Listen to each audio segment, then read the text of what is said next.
Pero para sumali sa 8-hour movement, actually, wala naman kami mga formal registration dito. Pero rally cry talaga namin to para matulog kayo ng better. Hindi naman namin sinasabi everyday makukuha mo yung 8 hour sleep. Pero targetin natin na magka 8 hour sleep. Actually, sabi nga ni Doc, 7 to 9 hours eh. So, tatargetin natin lagi yun. Kailangan, actually, ang mahirap dyan yung consistency eh.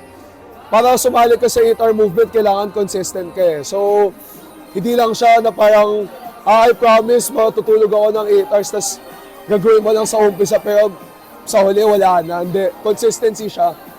So, this 8-hour movement's really a rally cry for all of us Filipinos. Sabi nga doon sa Mentimeter quiz sa talk ni Doc, importante yung mattress. Actually, sobrang importante yung mattress. Kasi yung mattress mo, yung firmness ng mattress really matters to the body eh. So, kaya nga may X-sensor kami. May X-sensor kami where, think of it as a dating app for your body and your bed, your future bed, or your future partner, which is the bed. Yung katawan mo, kailangan match siya doon sa firmness. Kasi critical yan, 1/3 ng buhay mo tulog eh. So, imagine mo pag hindi masarap yung mattress mo, grabe, as in, sobrang ano talaga. The next day, mararamdaman mo sakit ng katawan mo.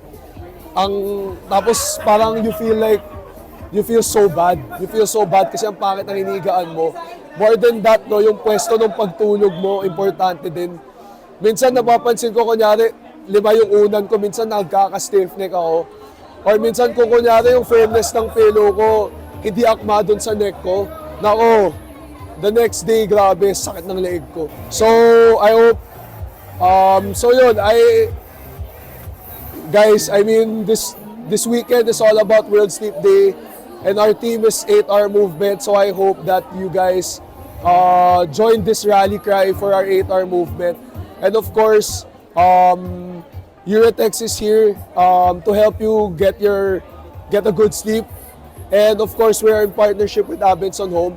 So you can check out the Uratex products here in Abenson Home. We're actually live here in my favorite branch, Makati.